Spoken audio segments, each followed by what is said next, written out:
Today in Jackson County, lawmakers are considering two ordinances that they say aim to increase law enforcement accountability and potentially restrict detention facilities in the county. So Manny Abarca is leading the way on this, and I know that we have some listeners who are going to be down there today as the county is considering these ordinances. The first one is Ordinance 6050, and it's been renamed the Renee Nicole Macklin Good Transparency and Accountability Ordinance. That is named after the 37-year-old woman who was, of course, shot and killed. I love how this is framed by Woke 41, living up to their name this morning. The ordinance is named for the 37-year-old woman who was shot and killed by an ICE agent on January 7th in Minneapolis. You mean the person who was driving a several thousand-pound SUV into an ICE agent who was being hit as he fired his weapon in defense? You mean that one? I mean, that right there is the perfect example of media bias. That is not traditional media bias in the sense of like, that's not inaccurate. That sentence is not factually wrong, but it completely lacks context. And that's how you can use bias in your favor, and you have to really look hard for it, right? Well, you know, Renee Good was shot January 7th in Minneapolis by an ICE agent. Yeah, that's true. But like anything else, what happened leading up to the incident that resulted in Renee Good getting shot? And that is her putting her vehicle into drive and coming within, inches of killing the ICE agent. So that's the kind of stuff that, you see in news all the time, and it drives you nuts. So anyway, the ordinance would require law enforcement officers performing official duties in Jackson County to keep both their faces and badges visible to the public. Exemptions include undercover assignments, tactical operations, medical equipment requirements, and other urgent situations with written documentation. This is a joke. The only thing that's a bigger joke than the ordinance is Manny Abarca. That's it. First off, they have no control over the feds in these ICE arrests, and you can call these ICE, I don't want to call them raids, but the ICE arrests as tactical operations, couldn't you? I mean, it seems like there's a massive gray area in this ordinance that allows ICE to continue to do what it's been doing. This is all purely politics. That's all this is. It's politics. Okay? It's headline grabbing. It's attention grabbing. It's getting on TV. It's getting interviewed on local news. That's it. That's all any of this is. And then you've got this. Ordinance 6061, introduced in January by Abarca, aims to prevent detention centers from operating within Jackson County. The two ordinances are being considered together. As Abarca says to Channel 41, the goal is accountability. It's not to go after undercover cops or anything like that. This is to keep people safe and keep officers safe. If you were not doxing people, this would not have to happen.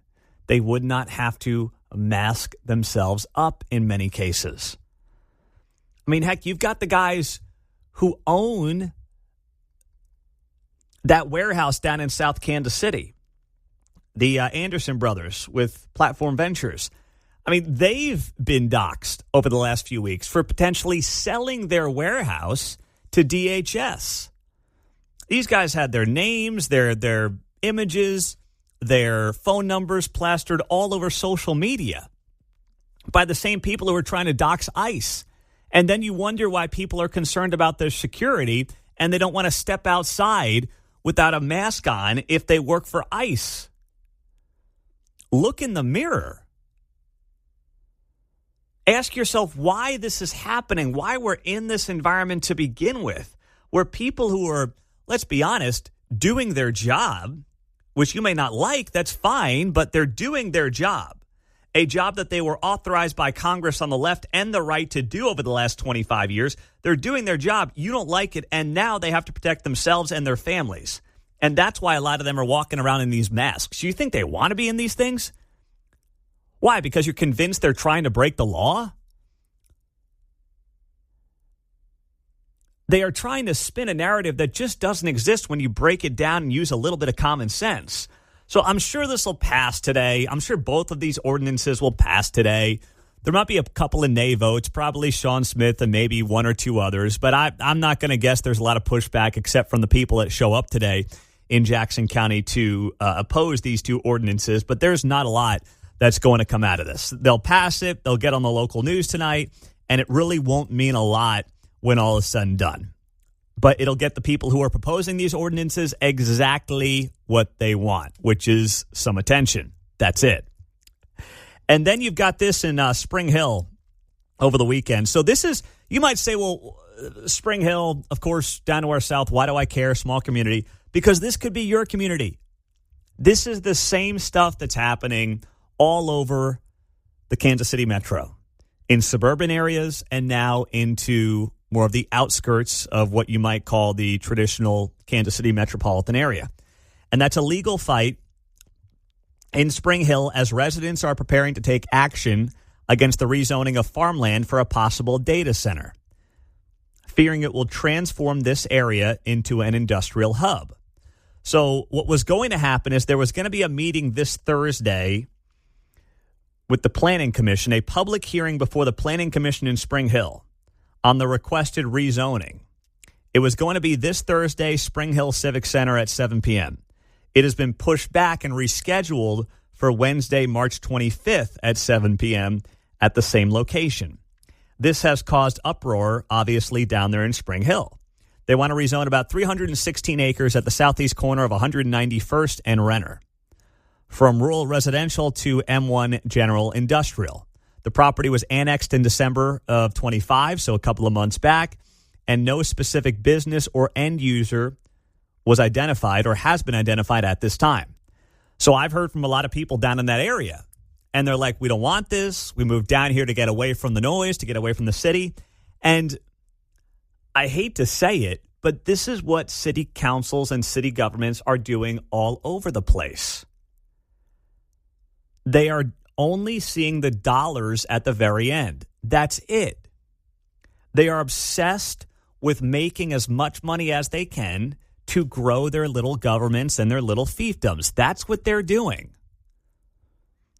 And if you left Overland Park for Spring Hill, or you left Olathe for Spring Hill or Lenexa or wherever, and you thought you were getting away from it, well, sad to say, it's coming your way now because it's going everywhere.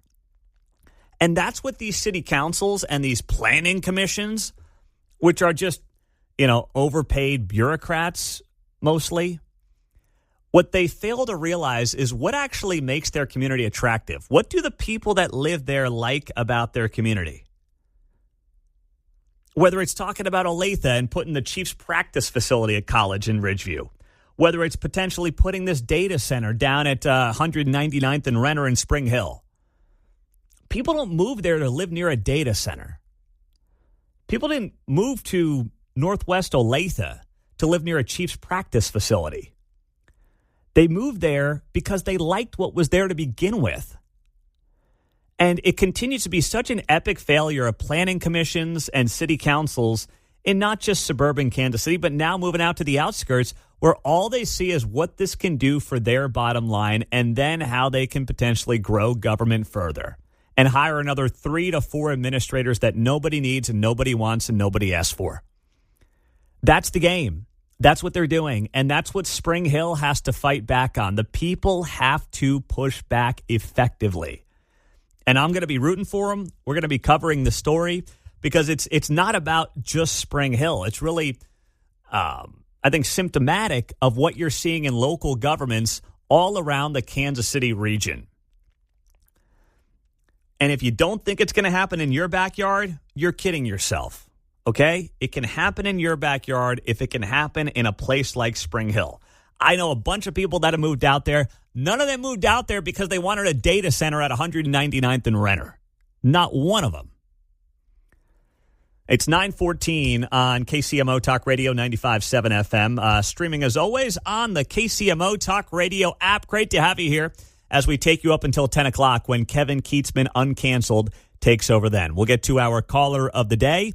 And the most important thing I thought the president said yesterday in his second speech delivered in the wake of Operation Epic Fury, starting Friday night into Saturday morning. I'll share that with you coming up next on KCMO. And just some breaking news, 9:20 on a Monday morning. Olathe Republican State Representative John Ressman died this morning from a heart attack. I just got a text from a couple of lawmakers on this in Topeka. Once again, John Ressman, state representative out of Olathe, passed away this morning from a heart attack. House Republicans were apparently just told about this during a caucus meeting that happened moments ago. And John represented parts of Olathe, DeSoto, and Gardner.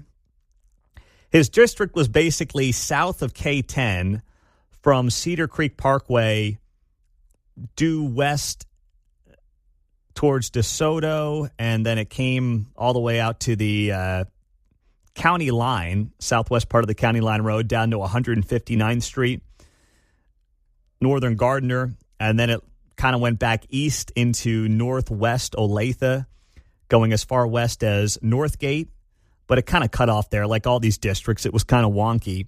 But northwestern Olathe, portions of northwestern Olathe, south of K10 up to DeSoto, and then west out to Gardner is where John Ressman represented.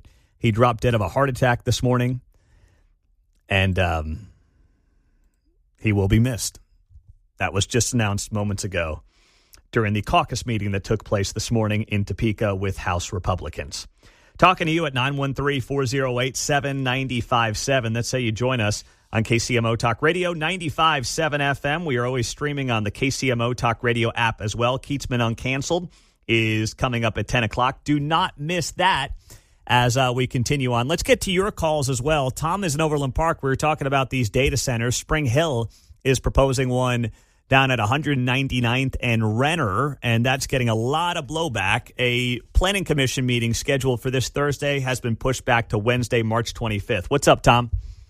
Hey, Pete. Hey, you're dead on about Spring Hill and the city council. I'm actually a Spring Hill resident, and about a year ago, there was a few houses down from us. A investor came in and bought the single-family home, and they wanted a temporary use permit to turn it into a retirement home. So about 5 or 6 couples that would live there. So we got together in our little small part of the neighborhood, and we asked all the neighbors if they would sign the petition if they wanted to reject this. And we had enough signatures to force Spring Hill to have a 2/3 vote to pass it. So we're one of the only 2 cities, I think, in Johnson County that require for temporary use permits for living facilities to be approved by a city council. That law is in place to protect neighborhoods, to allow the citizens to say, hey, we don't want this here. Find somewhere else. Well, we went there. We had the threshold. All the adjacent neighborhoods to the house said, no, we don't want this here. They passed it 9-0 and started lecturing us about how, well, things could be worse things could come into your neighborhood, blah, blah, blah. So you're 100% right about Spring Hill. They don't care about the opinions of the citizens. Even when you get all the neighbors together and they say the majority of them do not want this, they totally ignore it. So if you don't want this data center, show up en masse.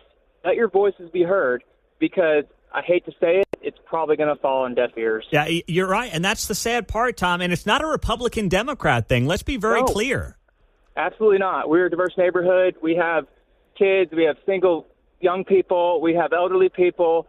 And, the people from Olathe that are wanting to build this house is their first time ever doing it, have little to no experience running assisted living facilities. Yeah. And the city council didn't even take that into consideration. So I'll keep it short after that. I know I'm long-winded, but no, it's all good. Hey, good call. And show up. Good call there, Tom. Thank you, my man. You're right. I mean, you got to push back against this stuff. And when I was saying Republican or Democrat, I mean, like, it doesn't matter who's in office, right? It's the same thing with all of these city governments. They know best. They know better than you. They've got every reason as to why they have to approve the rezoning for this, the rezoning for that, whether it's Overland Park with every apartment complex known to mankind, whether it's Olathe with the Chiefs facility, whether it's now Spring Hill with these data centers.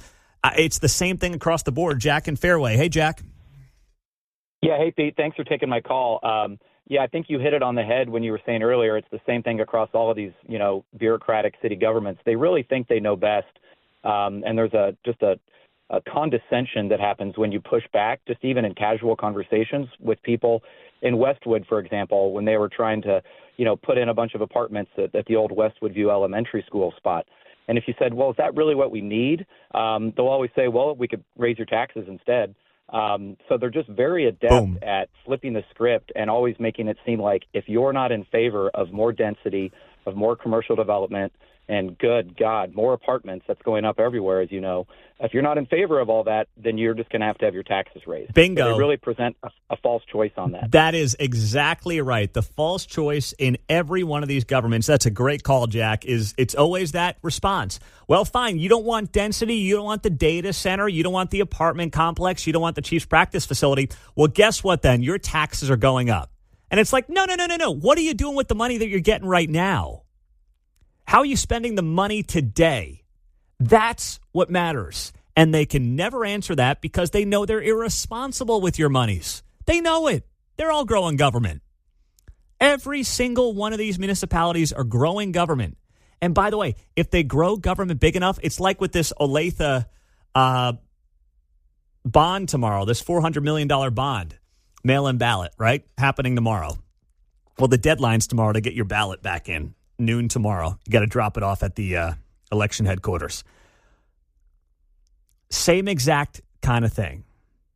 Where if you say, hey, I'd like to see you spend your money a little more responsibly, they start attacking you. You want your taxes up?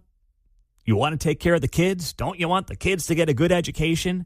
It's the same narrative every single time. And it's such a false equivalency. But they can't help themselves. They just can't. So that's how they end up jamming all these things through.